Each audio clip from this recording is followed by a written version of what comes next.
Hola, ¿cómo están? Hoy vamos a realizar la práctica 7 que corresponde a la prueba de hipótesis, para lo cual vamos a abrir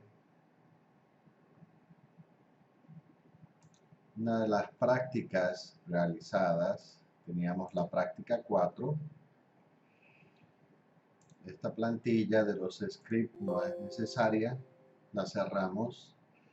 Y recordemos que en la práctica 4 teníamos los datos cargados, ¿no? Podemos seleccionar estas 4 columnas para la descripción visible de las variables. Lo que nos falta aumentar en la cuarta actividad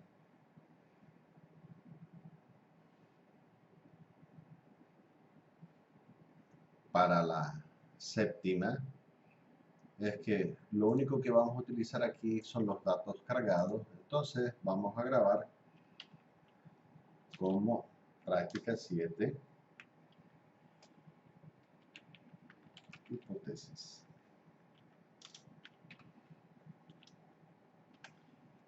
Ok, esto podemos cerrar, no vamos a necesitar en este momento. Entonces vamos a la práctica 7, ya tenemos cargada nuestra tabla, la cual vamos a trabajar sobre los datos que hemos cargado en el ejemplo 6. Aquí vamos a hacer un ajuste. Entonces tenemos la práctica 7 que corresponde a práctica 7, prueba de hipótesis. Sobre el ejercicio 6 vamos a continuar, donde trabajamos con una campana de Gauss. Habíamos hablado del nivel de significancia, ¿no?, en la distribución normal, ¿no? Es la probabilidad de que nuestra demostración caiga dentro del nivel de significancia, que puede ser 68.2, 95.4 o 99.7 o distintos valores de porcentaje de probabilidad. Recordemos que el valor hacia la derecha de la campana de Gauss tiende a infinito, más infinito, menos infinito, que es el margen de error. Entonces, teníamos que una población con 45 personas, hemos seleccionado un nivel de confianza del 95% y según la tabla el 95% corresponde a 1.96 y este valor de Z 1.96 lo vamos a considerar para reemplazar en la fórmula, ¿no? El error de estimación que se considera es máximo 5% de error, que es este E. La probabilidad de que ocurra el evento como P y la probabilidad de que ocurra el evento como Q, es decir, que se espera que no sea así, ¿no?, es 50%. El tamaño de la muestra se calcula con esta fórmula donde se le emplazan los valores que estamos seleccionando para encontrar n. Recuerden que hemos utilizado la tabla en Excel en la cual utilizamos el cálculo del valor de n. El cálculo es utilizar la fórmula colocando los valores, ¿no?, de 45, Z de la campana de Gauss a un 95%, donde tenemos 2.5% a la izquierda, 2.5% a la derecha, y el valor de Z es 1.96 según la escala. Probabilidad de que ocurra el evento, probabilidad de que no ocurra, el margen de error, y reemplazamos en la fórmula y el valor que tenemos es 40, n igual a 40. De la población que es 45, para tener a un nivel de confianza de 95, debemos realizar 40 muestras. Tomadas las 40 encuestas, ¿no? Significa de que hemos tomado 40 encuestas de didáctica con todos estos campos, ¿no? Es decir, todo esto fue la primera encuesta. Perfecto. Donde tenemos didáctica antes de utilizar la modificación en la didáctica. Luego realizamos una segunda encuesta, ¿no? Pero la primera encuesta es la que tenemos tabulada aquí, ¿no? Ahora, para colocar una segunda encuesta, ¿no? Vamos a colocar una variable más.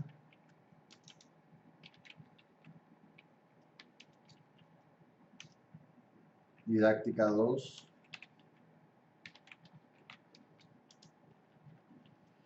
¿Qué significaría? Que después de aplicar el cambio en la didáctica, ahora vamos a volver a encuestar a nuestros participantes, ¿no?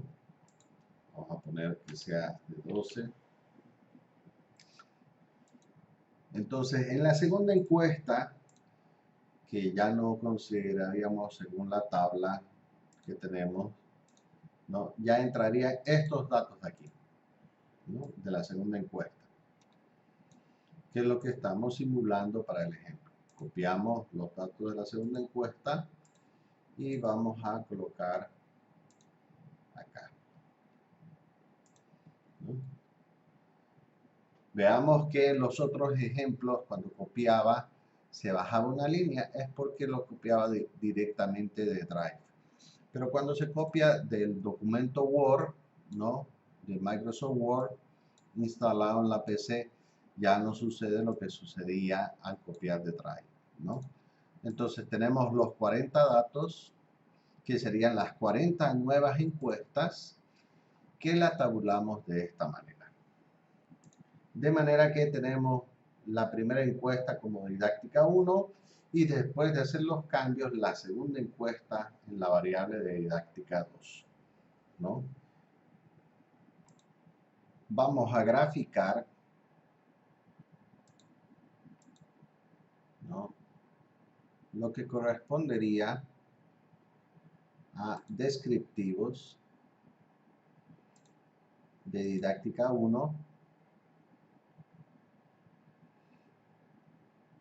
pero tiene que ser descriptivos de frecuencia, ¿no? Didáctica 1, vamos a sacar todos los datos, percentiles, cuartiles, y aquí vamos a poner que sea 15, desviación estándar, varianza, mínimo estándar, asimetría, kurtosis, media, moda, mediana, pero no nos va a poder calcular un parámetro en este momento. Aquí, los percentiles, está fallando. Entonces, si vemos, podemos probar otro valor de percentil, que lo agregamos, ya, ahora lo sacamos, y habíamos pedido que sea un percentil 15, ok. Entonces ahora volvemos a marcar los datos que habíamos seleccionado. Faltaba el percentil agregar. Después de colocar aquí tenemos que agregar. Le damos continuar y vamos a sacar de didáctica. La gráfica. La gráfica vamos a sacar de barra por frecuencia. Y le damos a aceptar. Tenemos los datos estadísticos. Tenemos 41. Entonces vamos a verificar qué es lo que ha pasado, porque tenemos 41. Aquí hay un error, eliminamos, ¿no? Y esto podemos eliminar de este lado izquierdo. Esta forma de eliminar no contemplamos anteriormente, lo cortamos directamente.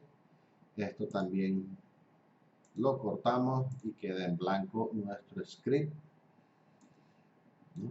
Entonces venimos y nuevamente seleccionamos frecuencias, ya está todo preseleccionado, también los gráficos, y ejecutamos directamente para que salgan los cálculos.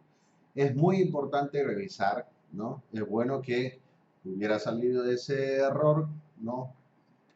Para poder verificar los datos. Siempre debemos verificar.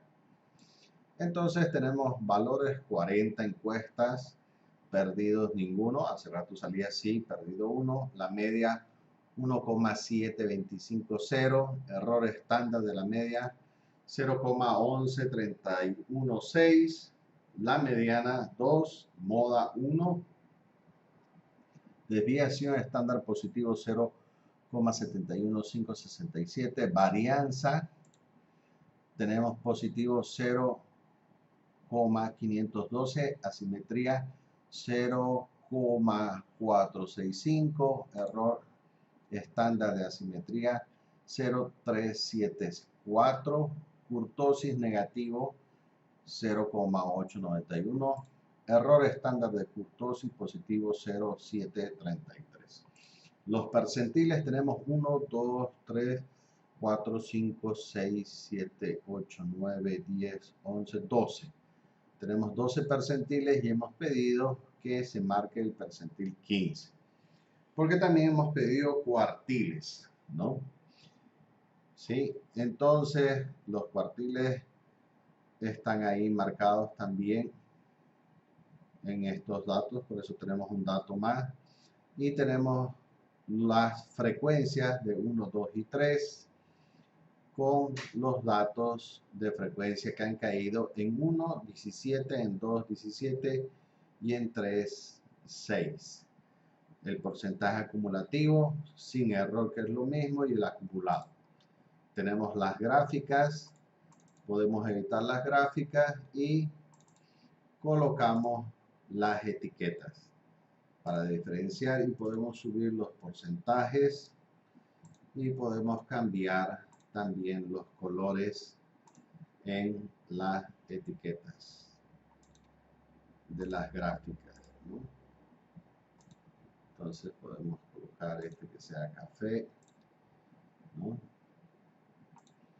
También el título y las líneas, ¿no? Aquí, como son cuadros, se puede distinguir perfectamente. Tenemos la didáctica y la frecuencia, ¿no? La calificación que tenemos de los parámetros, que también se puede colocar de esta manera, ¿no? La calificación y la frecuencia que ha caído, ¿no? Para variar los estilos. Igual tenemos de lo que correspondería ahora en la segunda instancia de toma de datos. Vamos a sacar frecuencia, quitamos didáctica 1 y colocamos didáctica 2. Los mismos parámetros van a ser calculados, ¿no? Vamos a colocar que para variar, bueno, que sea idéntico, ¿no? Para poder comparar. Los gráficos también le damos a aceptar. Fíjense que estamos creando una segunda tabla de gráficos. Igual tenemos media, error de la media, mediana, moda, desviación estándar, varianza, asimetría, ¿no? Y tenemos acá los percentiles, kurtosis, negativo. Y vamos a ver en la didáctica las frecuencias. Tenemos en 2, en 3, en 4 y en 5. Valores de frecuencia 5, 9 y tenemos calificación más alta en las ponderaciones de 4 y 5, ¿no? Porcentaje acumulativo sin error y acumulativo de porcentajes. En las gráficas podemos ver que más han calificado de una manera positiva. Subimos el porcentaje, ¿no? Vamos a colocar, ¿no?, como fondo solamente de este que sea rojo, ¿no? De este podemos escoger de que sea amarillo. Le vamos a aplicar este, bueno, este es mostaza, ¿no? Y de este otro que sea este color, y este otro que es el último vamos a colocar que sea este color. Ok, entonces tenemos en didáctica 2, pero vamos a cambiar la gráfica, ¿no? Ahora vamos a crear un documento para tratar de guardar los datos y comparar.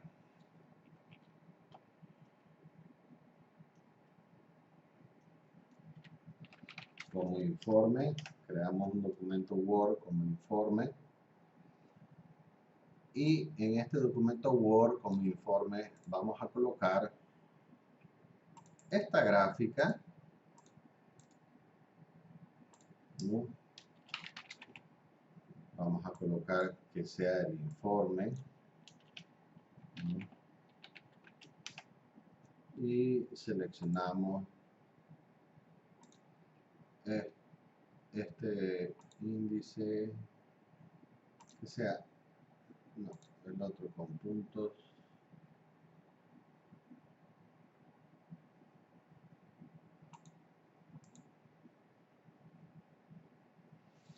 Este. Vamos a colocar aquí didáctica 1.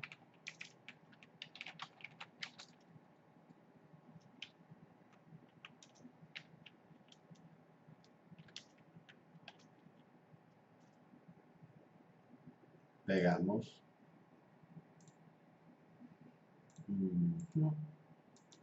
Bien.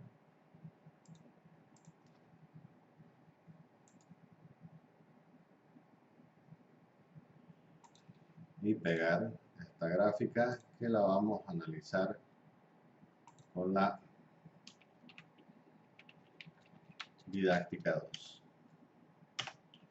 ¿Sí? Queremos comparar el comportamiento visual de los datos.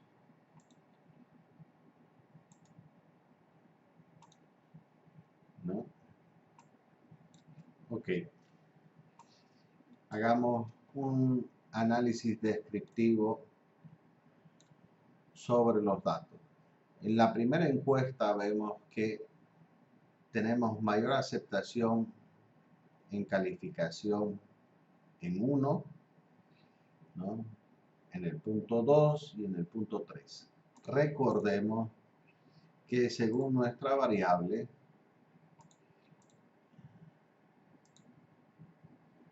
en la didáctica, no tenemos el valor acá, ¿no? Sí, sí. Vamos a colocarle, según la escala que teníamos predefinida,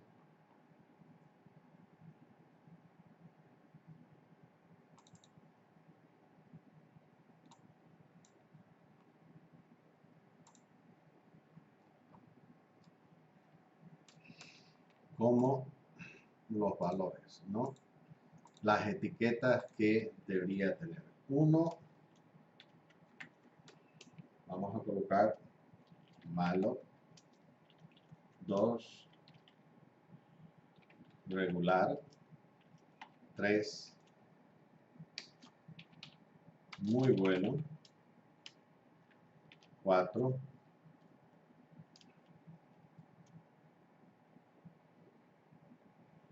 malo, regular, bueno. Este era bueno. Este era muy bueno. Este podemos cambiar.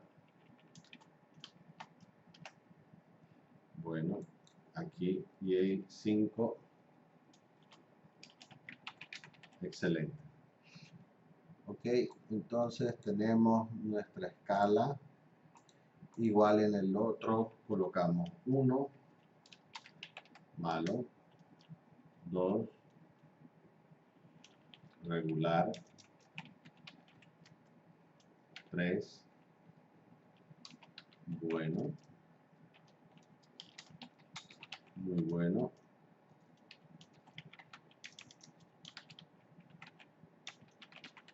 excelente.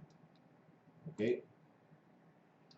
Entonces tenemos nuestras escalas del 1 al 5 en ambas variables, ¿no? Si colocamos las etiquetas vamos a tener todos los datos registrados, ¿no? Entonces podemos observar que en etiquetas, vámonos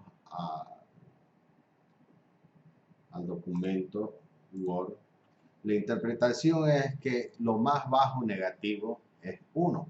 Malo, tenemos malo y bueno, y no, malo, regular y bueno, ¿no?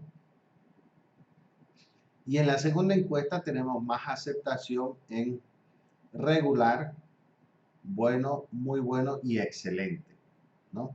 Entonces podríamos decir que en la primera encuesta tenemos menos calificación porque no tenemos ni un excelente, y en la segunda encuesta, después de haber aplicado los cambios didácticos, sí tenemos respuesta positiva, lo que significa que nos han calificado con buena nota, ¿no?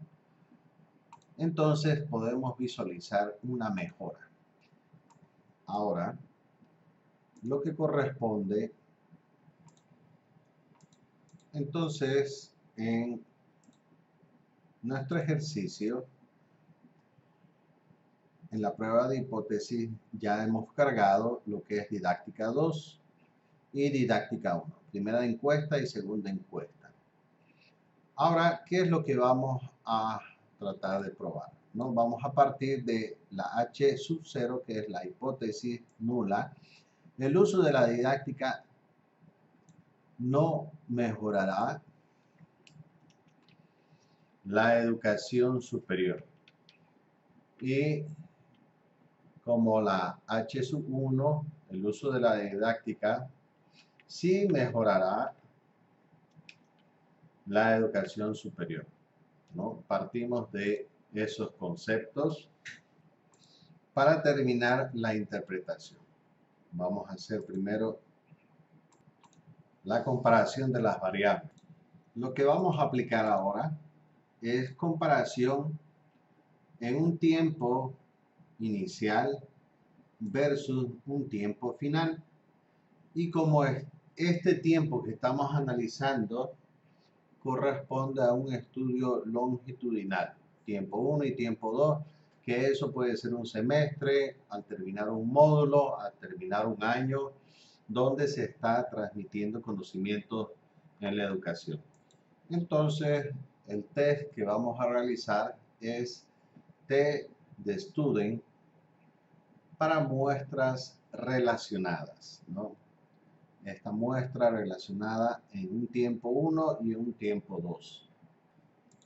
Entonces vamos a proceder a dejar sin las etiquetas, tener los valores, y vamos a ir a analizar el comportamiento de los datos si tienen una tendencia normal.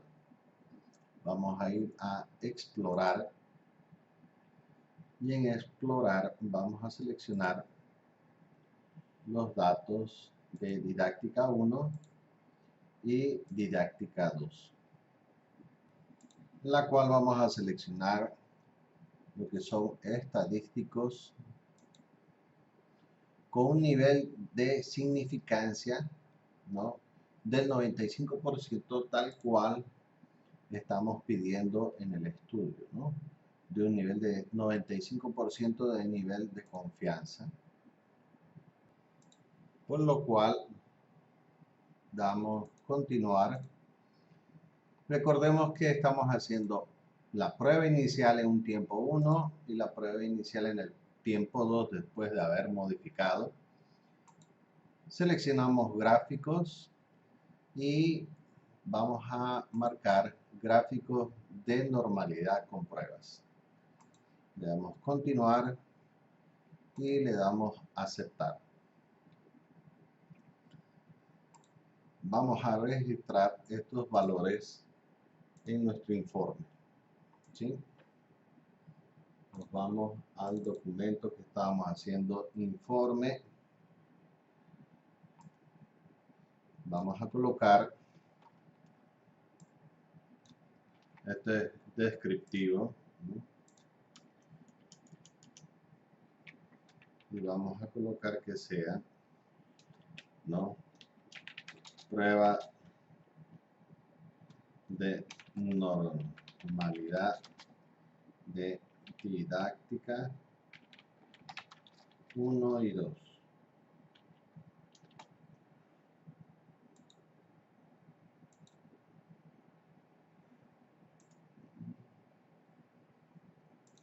Continuar.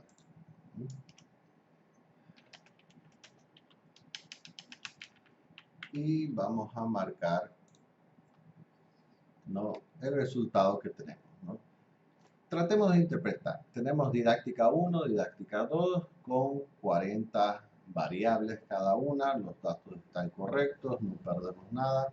Tenemos los datos de media, desviación estándar, varianza, mínimos, cuartiles, ¿no? Y en datos de media tenemos 0,11316.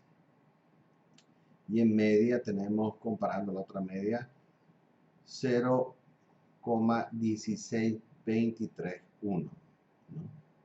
En asimetría tenemos datos similares y también en kurtosis, ¿no?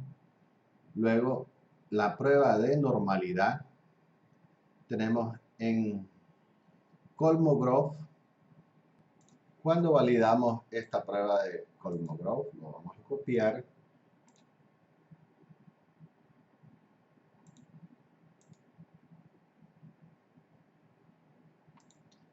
¿No? Que esto es importante. Utilizamos Kolmogorov cuando tenemos análisis de casos arriba de 30 individuos. Y Shapiro Wills utilizamos cuando tenemos menos, ¿no?, vamos a poner aquí menos de 30 individuos. Y utilizamos acá Kolmogorov cuando tenemos acá. Bueno, la fórmula no nos deja, pero vamos a colocar aquí un cortadito, ¿no? Cuando tenemos individuos más de 30. En este caso tenemos 40 individuos que estamos encuestando. Entonces tenemos que considerar Kolmogorov, ¿no?, donde analizamos el valor de significancia de 0,000 y 0,000, ¿no?, que evidentemente es un valor positivo del cual tenemos un resultado favorable para nuestra investigación.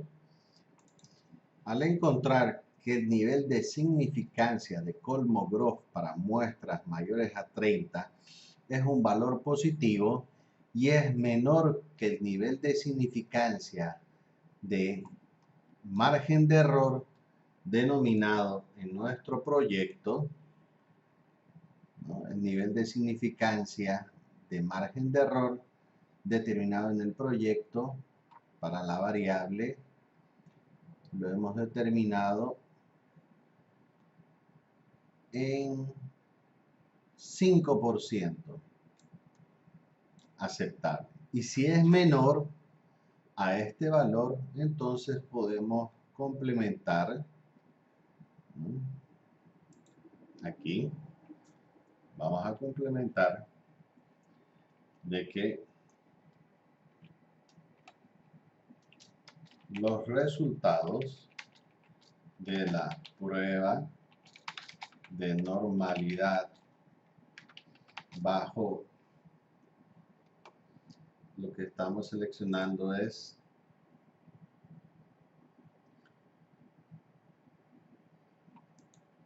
la prueba, aquí está en el informe,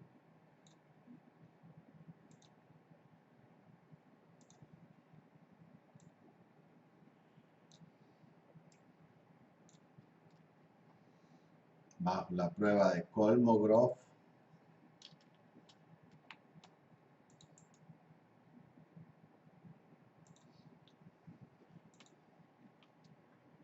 no son iguales y rechazamos que sean similares por cuanto son distintos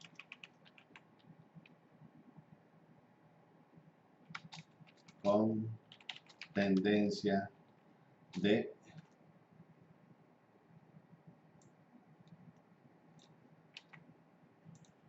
H1.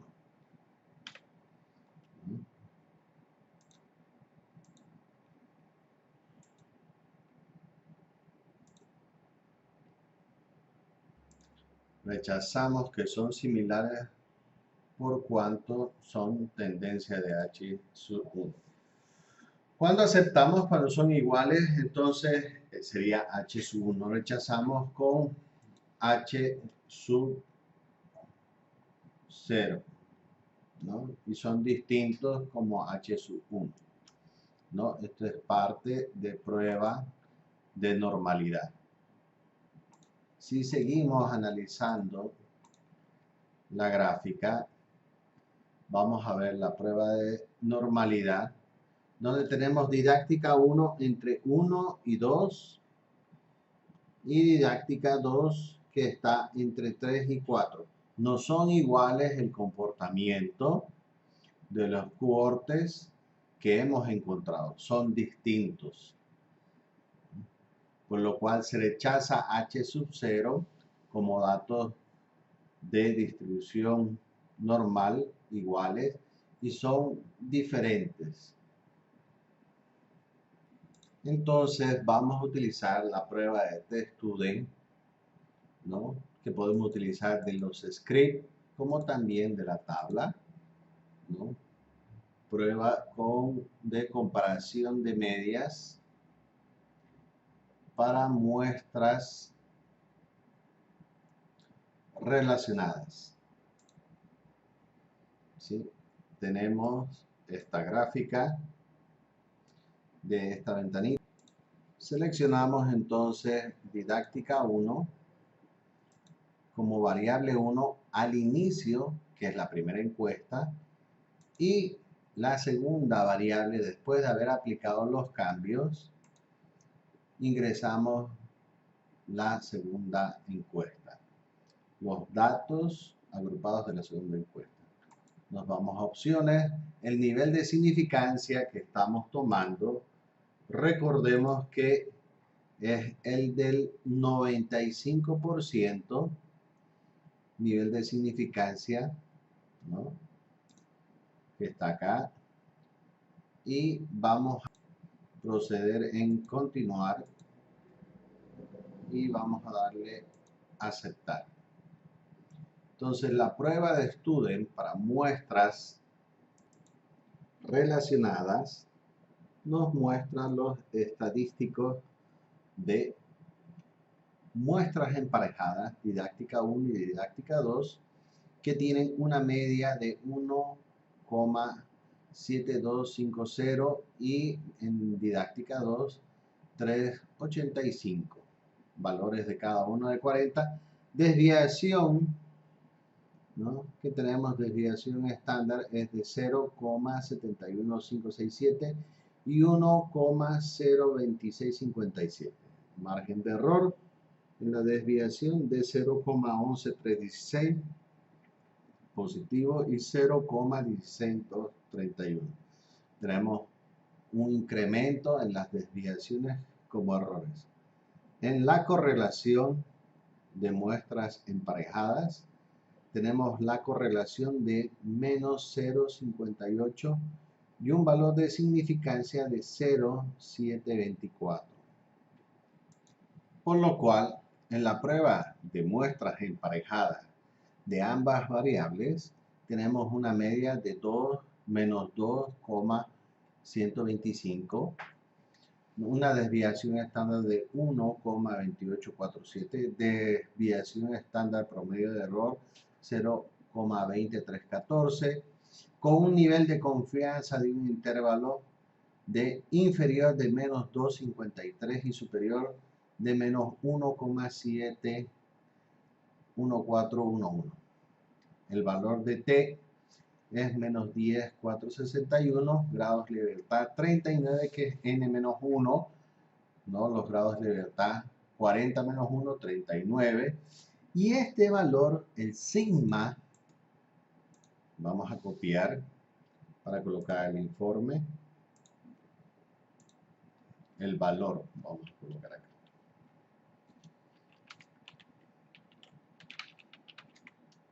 ¿No?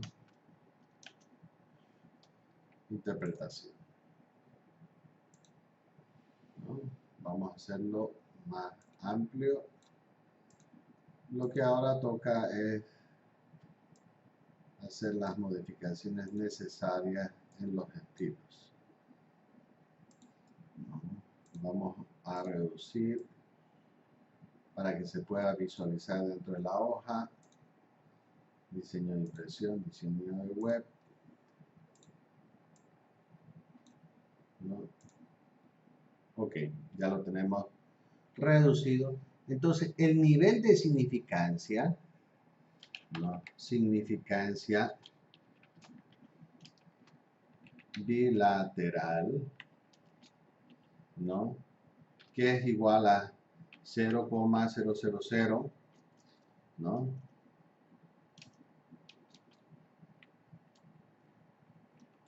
Corresponde a interpretar dos puntos que sigma bilateral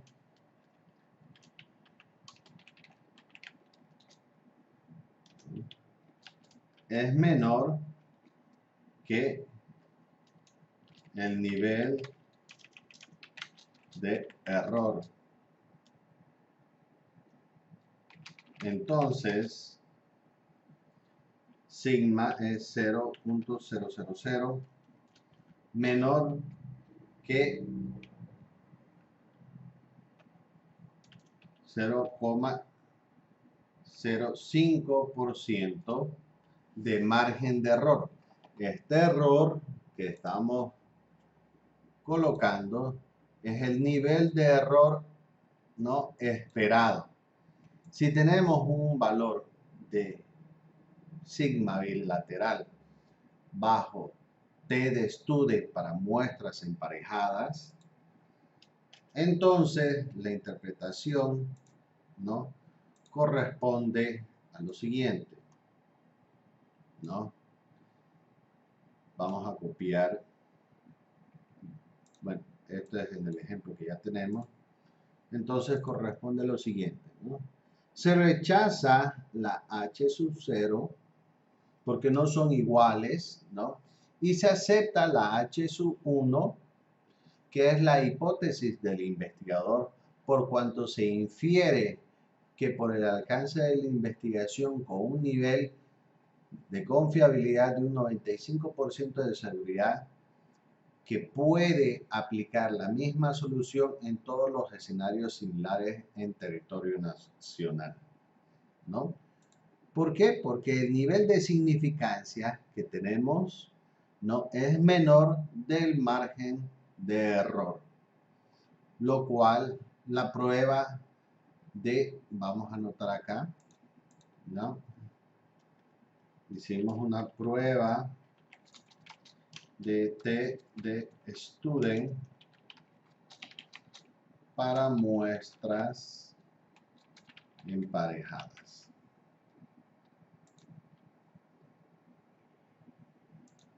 para muestras emparejadas o relacionadas.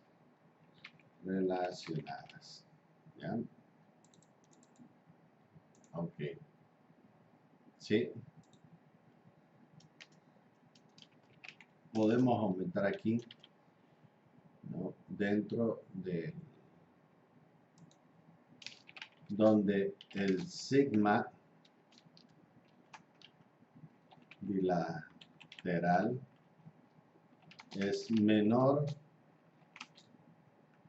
con 0,00 del valor de error de 0,05 determinado en el estudio, ¿no? Entonces sí se rechaza H sub 0 y se aprueba, ¿no? Y se acepta H sub 1, que es la hipótesis del investigador, ¿no? Entonces concluimos, ¿no? En nuestro informe, este informe también lo voy a pasar, ¿no? Que se aprueba la hipótesis del investigador, donde el valor primero nos calificaba en negativo por nuestro informe, ¿no? En el informe lo vimos. Y después nos califican positivo por el cambio educativo en la didáctica, donde los datos no son iguales, existe una diferencia, ¿no? Y se demuestra que el nivel de significancia por la prueba de test student para muestras emparejadas, ¿no? El sigma bilateral es menor del 0,05 de margen de error, por lo cual se acepta nuestra hipótesis del investigador, aprobando la investigación que estamos realizando. Eso es todo. Muchas gracias.